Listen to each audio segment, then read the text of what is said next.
Hi, everyone. Thank you so much for tuning in for our talk today. I'm Wendy Bohon from IRIS, and I'd like to thank my co-authors, Beth Bartel from Michigan Tech and Callan Bentley from Piedmont, Virginia Community College. We're going to talk to you today about video content production and dissemination during distance learning. So because of the COVID-19 pandemic, education around the world changed drastically, as we're all aware. In the US, 93% of households with school-age children reported some form of distance learning. Most of that was using online resources. Now, I'd like to argue that social media can actually be a really powerful way to disseminate scientific educational information to people. So Facebook and YouTube continue to be the most widely used online platforms. And really importantly, internet users between the ages of 15 and 25, 81% of them use YouTube. So YouTube is really, it has a massive potential to be an online learning tool. It's the second most visited site worldwide. It has 2 billion monthly active users and 1 billion hours of YouTube are watched daily. Additionally, people are going to YouTube to find educational content, particularly during the pandemic. This is reflected in the metrics from the IRIS YouTube channel.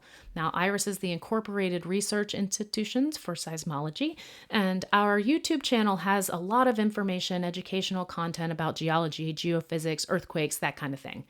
So when online schooling started, we had a significant increase in the number of views to our educational content on our YouTube channel. So this is showing those metrics. The purple data are views from 2019. The blue data are views from 2020. There was an increase during virtual schooling during the summer. The views went back down to our normal rate of views during the summertime, and the number of views increased again during school this year as we continued with the pandemic and continued with distance learning. So now if you're an individual scientist and you don't have the production value that IRIS is able to have with a professional animator and scientists to write these videos, other scientists to do webinars, well, what can you do? Can you actually create engaging educational content using the tools that we already have at our disposal? And I'm going to tell you, yes, you can. So here's an example. Wednesdays with Wendy. I recorded 11 total episodes over 12 weeks. The length of each one of the episodes is between 4 and 8 minutes. And the objective here was to demonstrate hands-on earth science activities that could be done at home by children in grades kindergarten through about 5th. I recorded these on Facebook Live and then uploaded them to YouTube. Just took my iPhone camera, that was it. One of the real benefits of this is that the audience was able to communicate directly with me during the presentation, and they could communicate with me afterwards by leaving comments or questions. One of the cons of this is that when you upload videos from YouTube, the video quality is pretty poor. So when I had to put these onto YouTube from Facebook, it was pretty low quality. I usually had between 10 and 30 people watching live, and then between 200 and 1,700 views after that on Facebook. I've amassed between 200 and 120 views on YouTube. So some of the lessons, first I'm going to show you a clip so you get an idea of what it looks like. Some mechanical weathering on our rock on the surface with this potato peeler. So I'm peeling it off into these little tiny pieces. This would be like animals burrowing around or digging, wind and rain. This could also be the action of trees. Trees go really slow, they grow real slow, but they're very, very strong. And so the roots can actually break rocks apart. So that's mechanical weathering. So after that, I would smush that little packet of crayons to create a sedimentary rock, and then I would put it in a bowl of hot water so that the crayons would melt and form a metamorphic rock. You get the idea of what that would look like. So a few of the lessons learned. Definitely prepare materials beforehand and have as much of that kind of background work done before you start filming as possible. Stick to one topic at a time. I really wish that I had made more shorter videos that were more focused on one topic. Also, be aware of your background and lighting. Something that may look really good when you're just looking at it can look really strange when you're seeing it from the viewfinder. Also, make sure you go through the plan with whoever's filming so that they know what to focus on while they're filming. But the next series we're going to examine is called Going Places, and this was created by Beth Bartel. The objective was to give people travel tours of amazing geology around the world while they're staying home and being safe. The intended audience was high school students, undergrads, anyone in the interested public that might like to see some cool geology. And she would bring on special guests for every show to lead guided Google tours of an area of geologic interest. There were 20 episodes filmed, including bonus stories, volcano yoga, other specials, and the length of each episode is between 4 and 10 minutes long. These were all recorded using Zoom and then uploaded to YouTube and shared across different social media channels. So the pro of this, low tech means it's pretty easy to make, and all the tools that were needed were on most computers. One of the real pros is that the guests come up with all the content, which is awesome. And then the con is that you have no control over the guest's delivery, and you also don't know about their internet connection. We've all learned the importance of a good internet connection, right?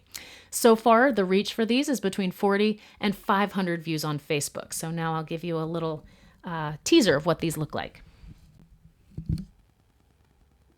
In the Ross Sea, I'm going to zoom back out here so you can see where it is. It's on this island where there's the southernmost active volcano, Mount Erebus. You'll see more about Mount Erebus in a second. I'm just going to zoom out so you can see the continent of Antarctica. Before I started working there, or rather dreaming about working there, I never really looked at the shape of the continent. You always see it spread out in a strip along the bottom of a map. So some of the things that Beth learned by recording this, a blue screen or a green screen in some cases could really help for better background quality. Of course, good internet connection is a must.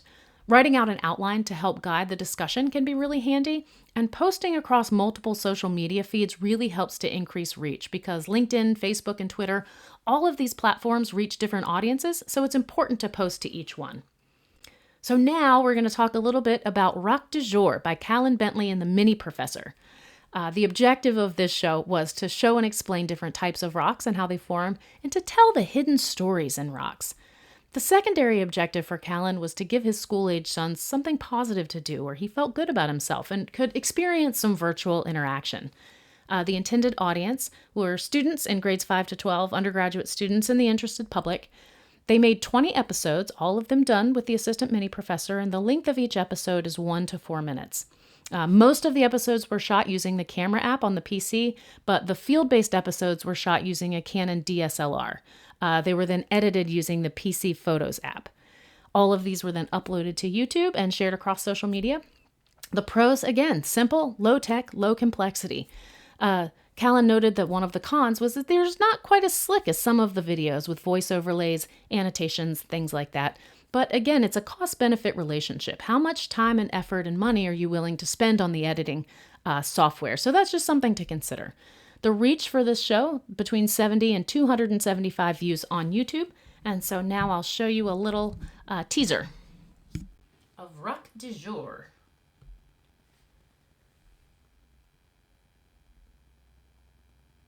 Hi, welcome to Rock du Jour.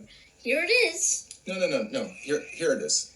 No, here it is. No, mine is the Rock du Jour. No, mine is. Mine is the Rock du Jour. Mine. What did you even bring? Anyhow, let me see that thing. Oh, well, you know what? By a happy coincidence, we brought the same rock. All right? So here it is. This is a really exciting sort of composite rock.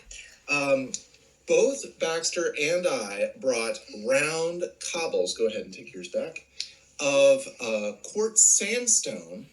And these cobbles have these interesting little tubes that run through them, little soda straw shaped features. But they look like tubes. So they have They look like wormholes. Well, that's what they are, right? So you're interpreting them there, that they're wormholes. There's some organism that burrowed through this sand before it was turned to sandstone. Oh, don't you just love the Mini Professor? I love the Mini Professor. So some of the lessons learned and advice from this show, think things through beforehand and then rehearse that plan, particularly if you have a wonderful co-host. A more robust editing program could have resulted in better videos, particularly the ability to do voiceover, so something to consider. Also, filming 3 or 4 episodes at once and then editing them over the course of a few days to create a stockpile of episodes. That way you can upload them to YouTube and then set them to publish at a specific time, which helps it to feel more like a TV show. And I really love this quote. My favorite parts were when my son would crack a spontaneous joke. It made me very happy. I've watched all those episodes. It made me very happy too. There were additional shows that were similar to these and differed in the particulars, but were also very effective. For instance, Janine Krippner would do Volcano Moments, where she would interview volcanologists about different volcanoes around the world, how they study them, the things we've learned. Dr. Lee would take rocks from his collection and would explain the story of the rock and why they're geologically important. So hopefully I have convinced you that you can actually make really engaging, important science content for distance learning using some of these tools we already have at our disposal. So I want to just briefly go through some of these potential platforms and how you could use those to create content. So every Gmail account comes with a free YouTube channel. You just have to set it up. So once you've done that, you can go ahead and click this little camera at the top, and you can upload a video that you've recorded on Zoom or on PowerPoint or whatever program of your choice may be, or you can go live, and that's just like live TV where whatever you say is recorded. Facebook. We've all posted things on Facebook, I'm assuming. There's actually a little icon at the bottom of a camera. If you ever want to go live on Facebook, you just click that little icon. So what things would you do on Facebook Live?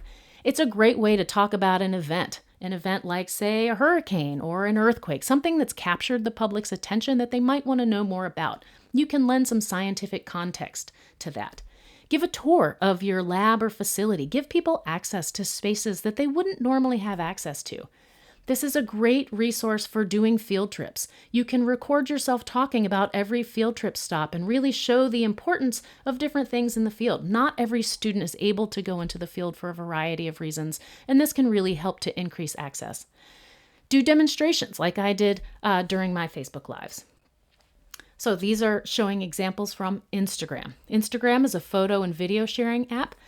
This is what your homepage looks like. You swipe to the left and you get another page. Of course, yours won't show Brody, but it'll have this little icon down here to go live, as well as this list at the bottom. So Instagram Live lets you record short videos. These only stay on your site for 24 hours. You can also go to Reels. This is what that page looks like. And that lets you record and edit 15-second multi-clip videos. It has really cool audio and effects and other creative tools. These also disappear after 24 hours. Finally, TikTok. This is one of the newer apps. It's a short-form video sharing app that lets you create and share 15-second to about 1 minute long videos on any topic that you're interested in. So you set up your account. Once you're ready to create a video, you go down here and click the little plus button. Now, how are people using this? I personally haven't unloaded anything to TikTok yet, but I love their science content. It is so creative and fun. People are dancing their science. They're doing skits about science, lots of really cool demonstrations. There are lots of science challenges, and people are even doing book reviews on here. So this is really fun. It's very creative. It's a really great thing to explore. I encourage you to explore TikTok if you haven't seen it yet. So our conclusions, really the relatively low-tech educational content can be very engaging. It's very humanizing, and it can be a lot of fun. Some advice, plan ahead. Make an outline, practice beforehand, have the materials that you need already prepped and ready, be aware of your filming space. Some technical details, you really need good internet. We've all learned that lesson, right? If you have a green or blue screen, that can be helpful, although it's not necessary. And you can explore editing software to see what the cost-benefit relation is for you in terms of what you're willing to put into it. Advertising across multiple social media sites can really help to increase your reach and engagement. And if you do several episodes at once and then upload them at regular intervals, that can be really helpful. So please do visit us on our YouTube channels, and we're happy to take any questions. Thank you so much for your time.